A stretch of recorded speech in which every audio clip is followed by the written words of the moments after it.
All right, good morning and happy Monday, everyone. Welcome back. Hope everyone had a great weekend. Keep in mind, we do have a shortened week. I believe we have a half day on Wednesday, and then the market should be closed on Thursday. So keep that in mind. But jumping in here, I think it's the bulls market to lose. And they could lose it, of course. So, focus on good setups, focus on picking your spots wisely. But looking at the S&P futures here, we had the initial push after the election. A pretty quick kickback to our 21 EMA. Good hold of support. They turn the corner. We now get a brand new daily buy signal. I think it all shapes up for a pushback towards the previous highs here. We did have a 2-hour squeeze overnight, but at the moment, it looks like that one has fired to the upside. Let's take a peek.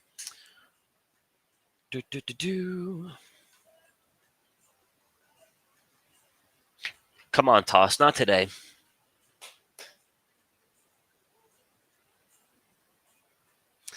Yeah, 2-hour squeeze, gapped it up, nice push.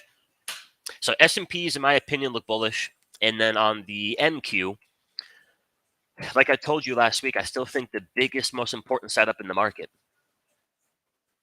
would be the weekly squeeze here for the NQ. Your Apples, your Nvidias, Googles, Microsofts, Metas, Amazons, if the NQ can fire this weekly squeeze. Which, funny enough, they've actually fired it here this morning. Think of it like a map of the mall.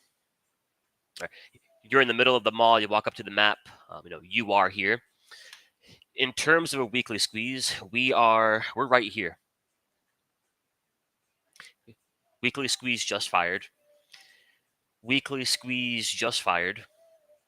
We're pretty much in the same exact spot. We're in an uptrend. They pull it back to a 21 EMA. They build up all the energy. Then they kick off a fresh leg to the upside. We could pull back from here, of course, but my thinking would be probabilities-wise, if nothing goes wrong, they want to take that weekly squeeze, try to get the NQ into about 22,000. The biggest setup I got for you. You could even jump over to the IWM. Maybe not as sexy as a QQQ. But the weekly chart, I would call it sexy. We've had a few of these really dragged out weekly squeezes. Amazon was in a weekly squeeze for 22 or 23 weeks. I think Bitcoin had a weekly squeeze for about 20 weeks. For the most part, IWM has a weekly squeeze going back to April. So throughout April, May, June, July, August, September, October, November, now into December, it's this constant building up of the energy. Structure is bullish, momentum is bullish. All signs point towards they're looking for 250, maybe a bit higher. And then, of course, last but not least, the Dow Jones. We don't have any bigger time frame squeezes here, but it does grade out pretty damn good. The way the Dow is shaping up, I think, should support the whole energy idea, the healthcare ideas. If we look at the RSP, which I think always gives you the clearest view of the market itself, the RSP looks really good. So until things change, I think it all shapes up for the path of least resistance to keep being to the upside. It doesn't mean at the open we're buying calls on everything, but you continue to work your bullish playbook. Buying pullbacks to support levels, looking for your squeeze setups, all of that great stuff. But we'll get working through a few names here. We'll kick it off with Bitcoin. My advice here in the short term, let me go grab my targets. Let's see, big 3 target. But my advice here in the short term, C3 ATR. All right. Yeah, little patience here in the short term.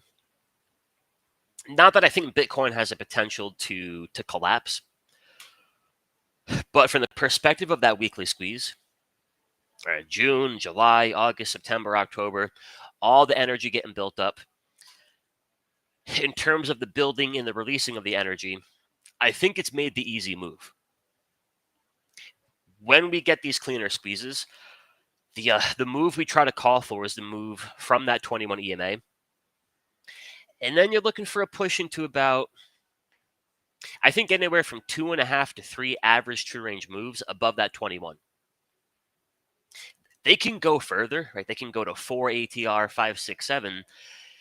The higher probability easy part of the push, I think, from that 21 towards that upside 2.5 to 3 ATR target.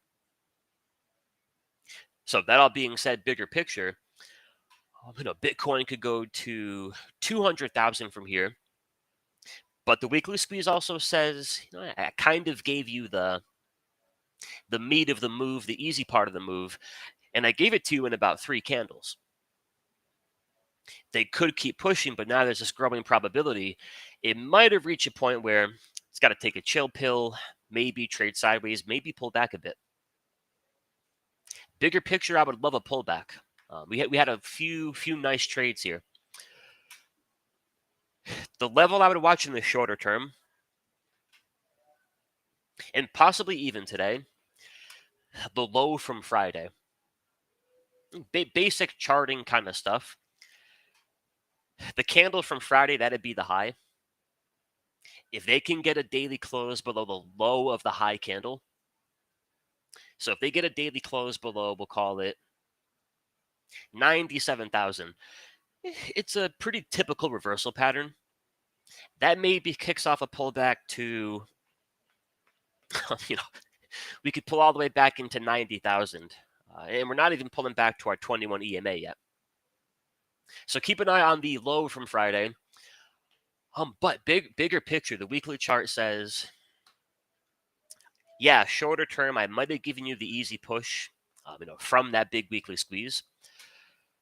But bigger picture, the fact we just fired a squeeze, the fact that we took out the highs, I think as long as Bitcoin doesn't end up back in that box, they should be in pretty good shape to keep on trending higher. But along the way, you're going to have your pullbacks, your consolidations, all of the ebbing and the flowing. All right, next up is going to be Apple. And hey, for all of you with the indicators, I'm going to send this over to Eric today. We got an updated version of the watch list columns. Slingshot signals, the neutral squeeze. And then I've got I got about 2 or 3 other goodies for you. But if we look at Apple here, with the exception of the weekly chart, Apple's got a squeeze on every time frame. Weekly squeeze, a 3-day squeeze, a 2-day, a daily, a 4-hour, a 2-hour, a 1-hour, a 30, a 15-minute, and a 5-minute. Right? It's a crap load of energy being built up. The gray big 3, that's just a squeeze. We call that a neutral squeeze. Not really all that bullish, not really all that bearish. It is just a squeeze. The weekly having the green A plus, I know that tells us the weekly chart for Apple, that bad boy's got it going on. And show enough.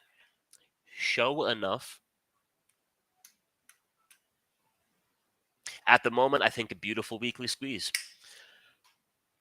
Buy signal, the perfect score of 15. What tends to make for some of the bigger moves in the market is when you've got that multi-squeeze dynamic. If we're looking for a day trade or maybe a trade will hold for a couple of days. I really like a 15-minute, 30-minute hourly squeeze combo. 15-minute squeeze fires, that kicks off a decent push. But as the 15-minute squeeze fires, they trigger the 30. It's like a video game. Every squeeze you fire, you can get a bigger push. Right? They fire the 15, they fire the 30. You work your way up to the hourly. You get that on a weekly 3-day, 2-day squeeze. Same idea, much bigger move. And like I mentioned, Apple has one on every single time frame. In the rooms here at Simpler, we've got the 240 call for January. The level on the short term where Apple's having a little trouble, the 230. Looking like they're going to gap it a little closer to 232 this morning.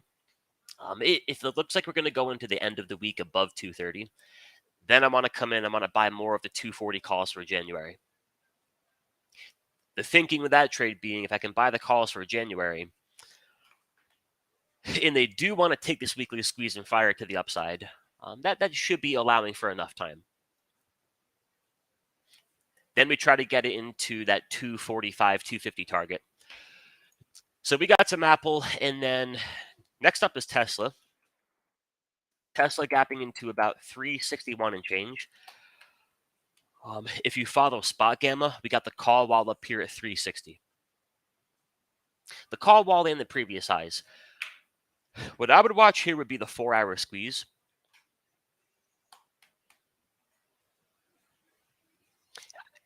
Good setup, and I think an interesting spot. If they can gap it and keep it above the 360 call wall, then they should take that 4-hour squeeze, try to get a bigger push going. Above 360, you call for 365, 370, 380. Yeah, that could be a nice one for today. Next up is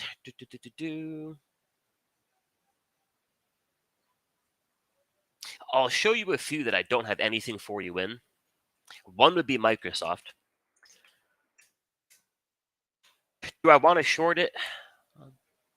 I don't really want to short anything in the QQQ. But in terms of, hey, I want to jump out here and buy calls, Microsoft is kind of the last thing. Under the 21, under the 50, under the 200. A score of negative 11. Meta. Be transparent, I've got some Meta. I'm not loving it so far. I wouldn't be in a huge rush to buy Meta. Under the daily 50, under the daily 21. 2150 cross, big daily squeeze, no momentum. If we're getting the NQ into 22,000, is there a decent chance Meta goes higher? Yeah, probably. I think that weekly squeeze in Apple looks a million times better than anything on Meta. We got to take the best in show. I would avoid Meta. I would avoid Microsoft. I would avoid Broadcom. Under the 21, under the 50. I would avoid AMD. And then the king of the hill here for the semis, NVIDIA.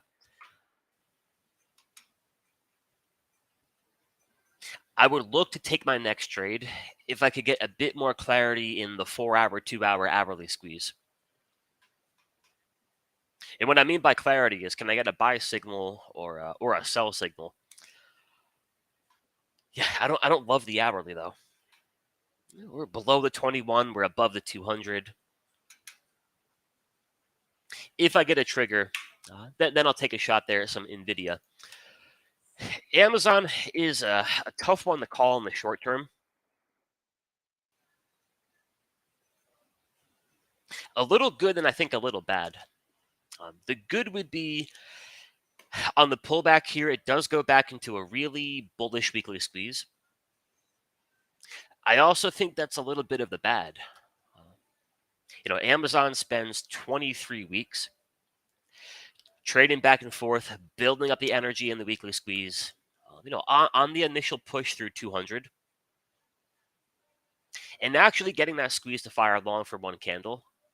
I would have thought, all right, Amazon's gonzo. They spent all that time in a range. They built up all the energy. They finally break out. Squeeze finally fires. Yeah, I think you'll get a couple of dips here. What I didn't think was Amazon ends up back in the box under $200.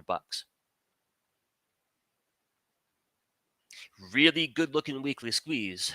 But in the short term,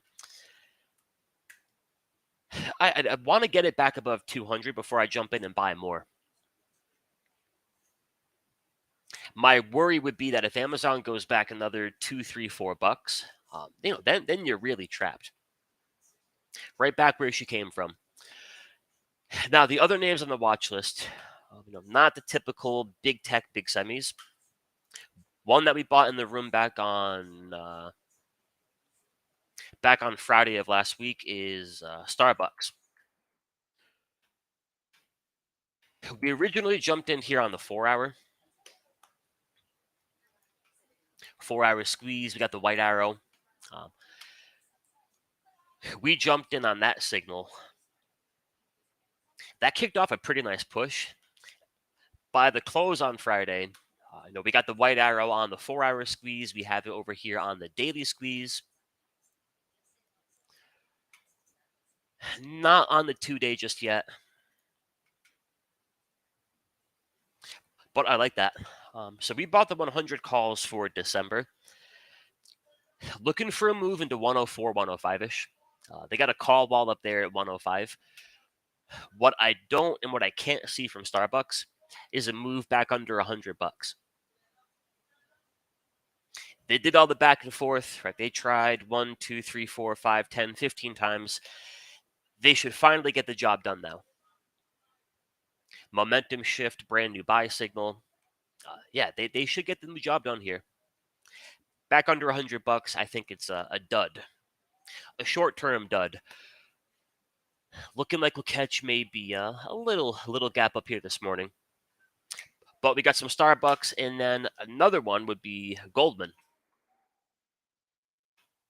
We don't have any Goldman as a group trade, but the financials grade out pretty good right now.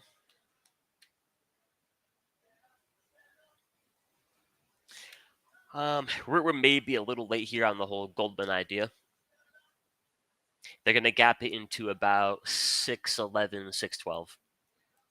Nonetheless, good looking 4-hour squeeze. And then I got a couple more for you. Where's my watch list? Goldman. Where is she? Personal.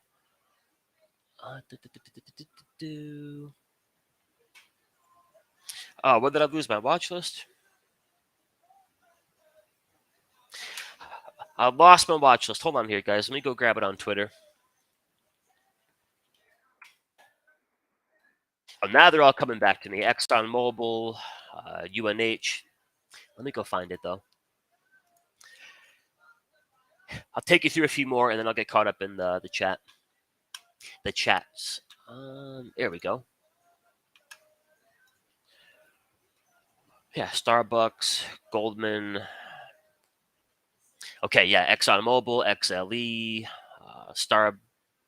Citigroup, Home Depot, UNH. Okay. We'll go through these quickly. But right now, I think a good combo in energy and ExxonMobil. Looking at the XLE itself. Now, I'm on the record saying that energy can be. I'll keep it PG-13. I'll keep it PG. Energy can be very flimsy. It can almost be a bit of a mirage, right? It'll give you a great squeeze, bunch of buy signals, it'll rope you in. Then it's just a giant pain in the ass.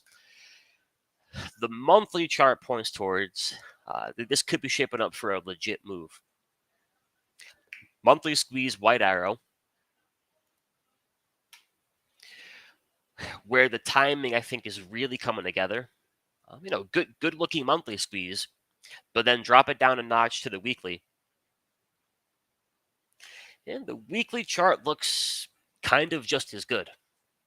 Momentum cross, brand new white arrow.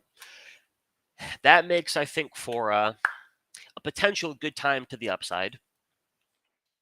More importantly, if they can fire the weekly and the monthly for the XLE, that should be great for your ExxonMobils, your Chevrons, Valeros, EOGs. On ExxonMobil here, really clean weekly. Really clean 2-day squeeze. Really clean daily squeeze. And not too shabby of a 4-hour. Henry was talking about Exxon, I think, in his Friday video. The advice that he offered, which I would agree with, is the kind of trade you want to give plenty of time. I'll short-term trade my Teslas, my Nvidias, my Apples.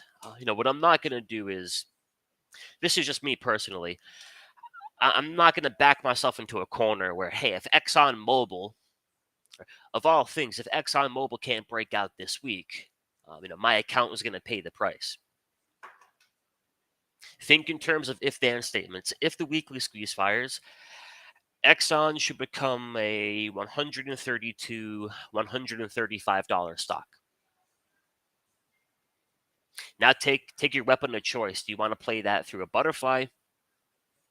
A 130, 135, 140 butterfly? Do you want to buy some calls? Are you looking to sell a put credit spread? If you think the move can happen in 2 weeks, give the trade 30, 45, 50 plus days. It breaks out, explodes, beautiful. If they don't do it in 3.5 days, you're not stressing it. But that, I think, makes for a nice combo, XLE and ExxonMobil. And then a little off of my beaten path. And admittedly, I don't love healthcare. Of all the sectors out there, healthcare's got some issues in terms of structure and signals. But UNH,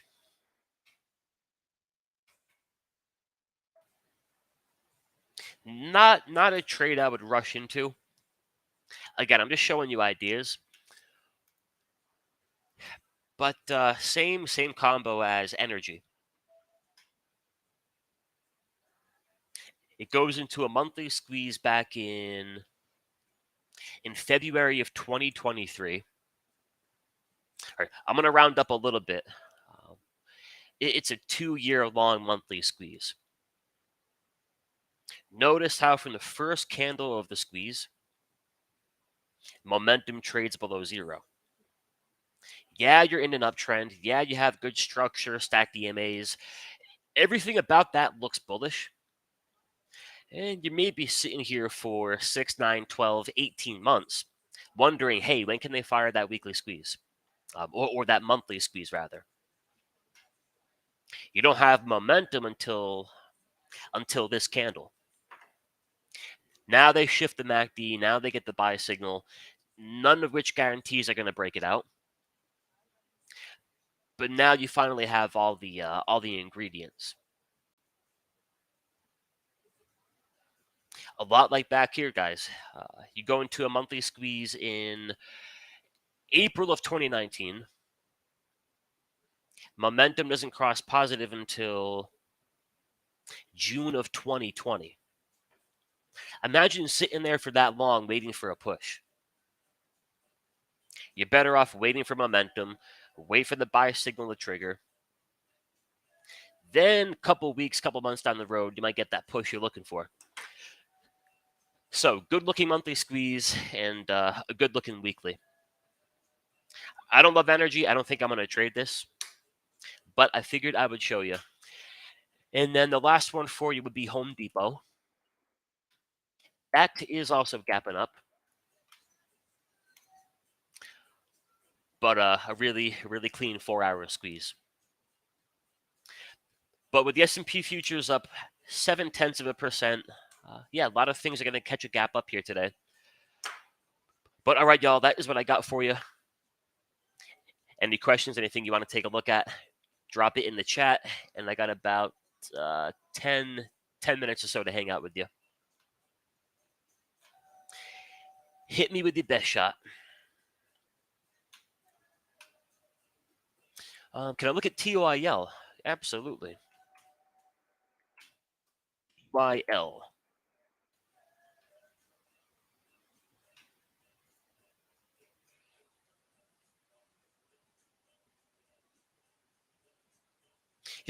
Don't forget, you can do all of this with free indicators. If there's one thing I could preach is, you want something for momentum, you want something for structure, and you want something for trend.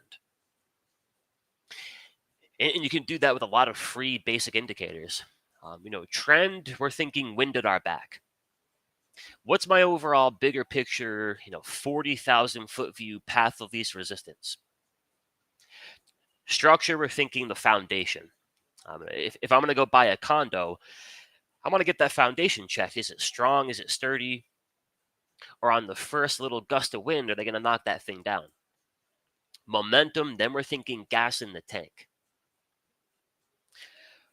Where I think a lot of us get caught is when we have good trend, good structure, which visually makes for a bullish chart, but then we're lacking momentum. My analogy is, they drop off your dream car in the driveway. You open the door, you go to start it. There's no gas in the tank. It's a little bit of a bummer. The car is beautiful. You can look at it, you can admire it, but until you get some gas in the tank, you ain't going anywhere. Again, the prime example is that Bitcoin weekly squeeze. And nothing all that fancy here. Um, the momentum line on my squeeze, it's just a modified MACD. If y'all put a free MACD on your chart, same idea. All right, waiting for a push, waiting for a push. Visually, everything about it looks bullish. We're in an uptrend. We have stacked EMAs, 21 above the 50, yada, yada. Nobody's home. Until you can finally check all three boxes. Now we have trend, now we have structure, and now we're getting that momentum. Doesn't mean they're going to get the push, but now they can go for it. So when I look at that daily chart for TYL, you'll notice the theme as of late has been, for the most part, lacking momentum. All right, breaks back here. It's under zero, under zero, under zero. They try a couple of times getting that positive cross. They get a little lift going, but then it goes right back under zero. Now, they're not reversing into a downtrend. They're not breaking structure. They're not tearing the chart apart. But as you can see, unlike back here, where you've got sustainable momentum, it's tough to call for sustainable direction. All right, I'm going to jump in. I'm going to buy calls. And for a few days, maybe a few weeks, they're going to work that in my favor. Doing that on Bitcoin until last month was very, very tough. Not because we're not in a Bitcoin uptrend, not because Bitcoin didn't have good structure. No gasolina. Now, before they get that working in their favor on a daily time frame, you could drop down to a 4-hour. For the most part, the 4-hour chart going back to August, you've had a similar theme. 4-hour momentum spends the majority of its time trading below zero. But what I would do in my indicators is keeping it really simple. I'd watch all of the squeezes here, 2-day squeeze, a daily, 4-hour, 15. And I would wait for one of them to trigger a buy or a sell signal. Then I would jump in and do my thing. AC, how was Meta? Meta, I think, has seen better days.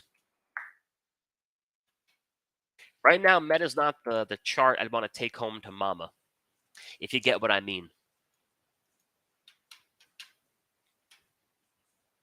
I wouldn't want to take Microsoft home. I'd maybe take Meta home. Wouldn't be overly proud, but I think Microsoft's a little worse. It's just, there's much better things out there. And right now on Meta, we can play chart for chart. Because to me, it's never about the name, it's about the setup. When Meta's shaping up like it was back here, the rising 21 above the rising 50, momentum above zero, price above the trailing stop, big three buy signal, daily squeeze. I have a lot of edge to work with. A lot of things pointing towards, hey, you might want to jump on the Meta bandwagon. Right now, we've lost all of that. We're under the 21. We're under the 50. We don't have bullish momentum. Now, a -2 out of 15, I think, is far from the perfect short. No part of me thinking, hey, I'm going to go short Meta. If I had to pick, I think Microsoft is an easier short. At the moment, it's something I can't really do anything with. But I do have my, and it sounds so far away now. I have my 610, 620 called debit spread for December, which I bought at the dead high. If you look into it, I was actually the last guy to buy Meta back there. Believe it or not, I was the last one.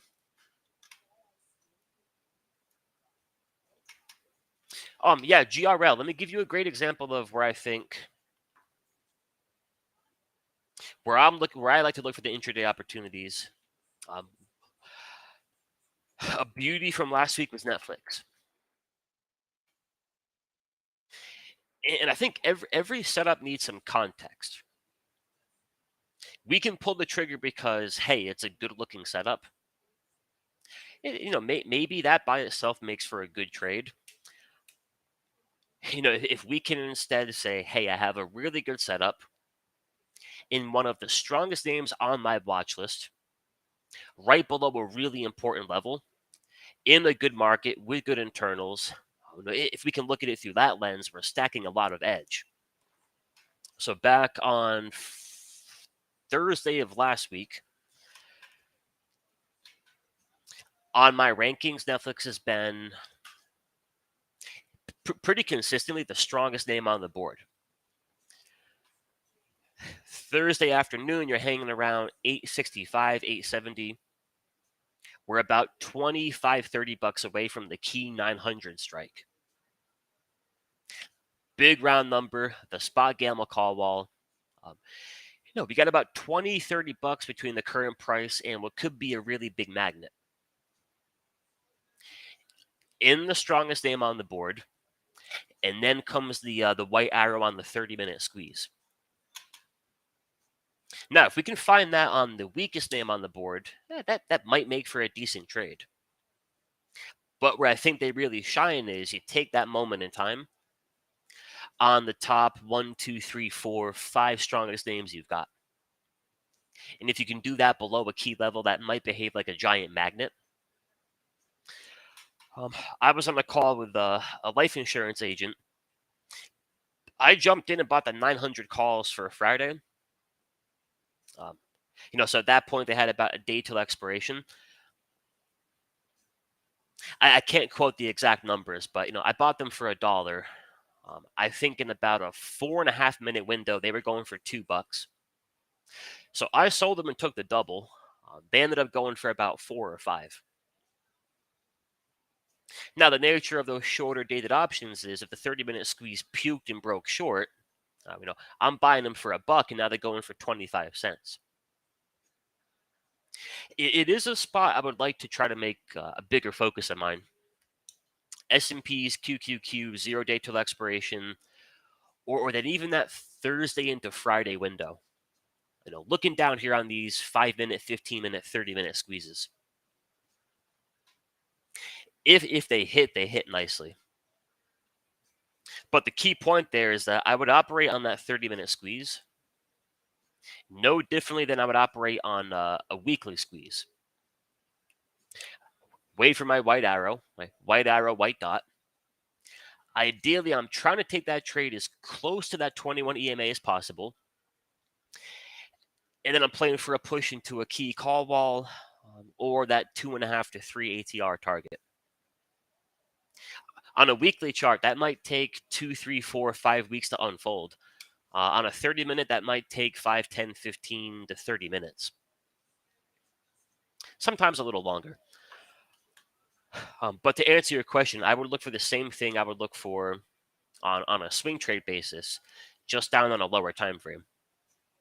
And I usually don't go down below a 5-minute. All right, Bitcoin down 1.8. The S&Ps are a pushing. NQ is a pushing. All right, guys, a couple more questions, and then I gotta hit the road. Claudia, you grabbed some on the 15-minute squeeze this morning.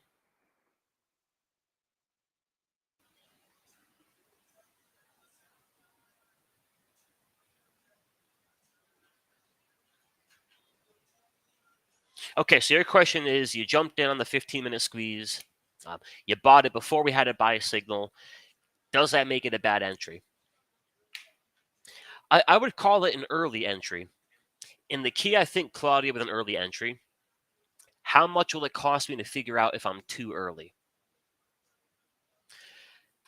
Meaning, if I'm going to buy an early entry at 60.30 and my 21 EMA is 15 bucks lower, if I'm wrong here, if I'm way too early, that's going to cost me a little bit. Where if I'm buying the 15-minute squeeze at 60.20, hey, if I'm too early, I'll take 4, 5, maybe $6 on the chin. I'll stop out for a small loss. I can take 2, 3, 4, 5 shots like that. The other key would be, all right, you maybe didn't have the 15-minute buy signal just yet, but if you were to look at the 5-minute, the 3-minute, the 2-minute, did they at least support the idea of, hey, we want to go higher? I wouldn't call it a bad entry. I would call it an early entry. And again, the key with an early entry is, am I buying it near the buy zone, and do my smaller time frames confirm my thinking? I want to buy the 15-minute squeeze. I'm thinking I'm maybe a little early, but my 5-minute, 3-minute, 2-minute, 1-minute, well, they're all aligned for a push higher. They got structure, buy signals. They're all telling me to go for it. Okay, yeah, if you're taking it near that 21, then that's ideal. Good morning, Charles. MSTR. Yeah, I'm interested to see where that opens with Bitcoin down a bit. Go find out. Gap it into about 433-ish.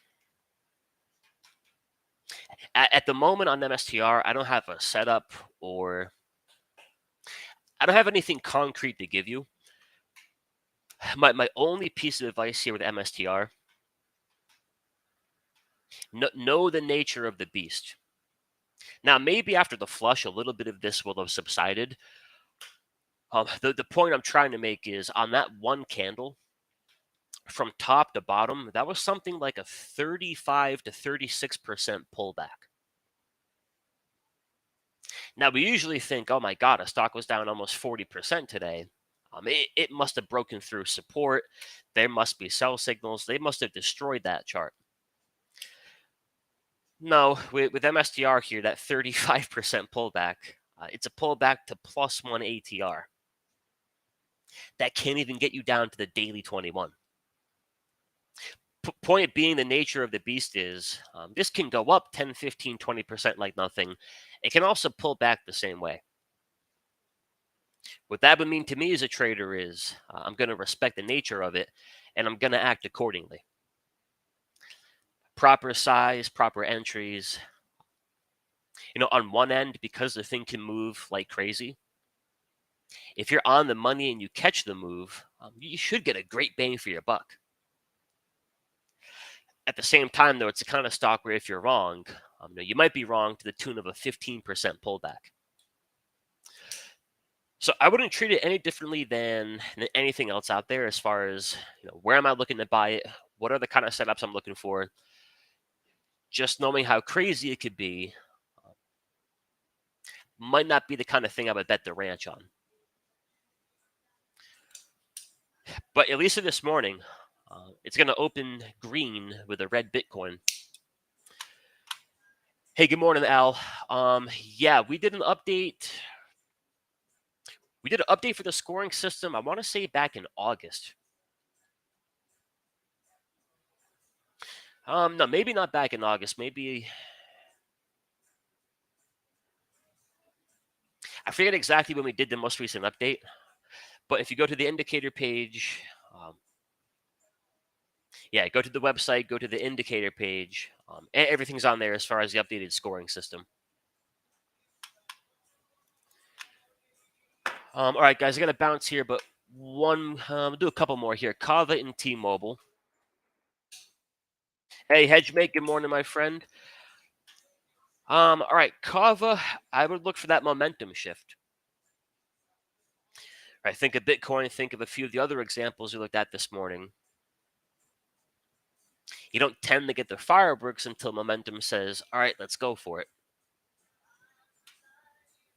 The blue arrow on my chart, that tells you that you should pay attention, though.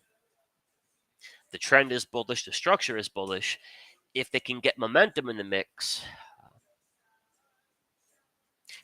pretty good chance they're going to go for a push there. And then we'll finish it up here with the T-Mobile. Yeah, looks like T-Mobile's got a 4-hour squeeze. Same discussion. 4-hour squeeze, good trend, good structure. If they get the MACD back above 0, then they got the whole list. All the makings of a good time. But all right, y'all, markets open up here in 2 minutes. I got to jump over to my mastery room. As always, I appreciate you hanging out. I wish you all the best of luck this week. My last piece of advice, don't be the guy or the girl at the Thanksgiving table, who's all caught up in their emotions because of a crappy trade. Good week to put the peace of mind over the profits. If you can get both, then beautiful. But thank you again. Have a great day.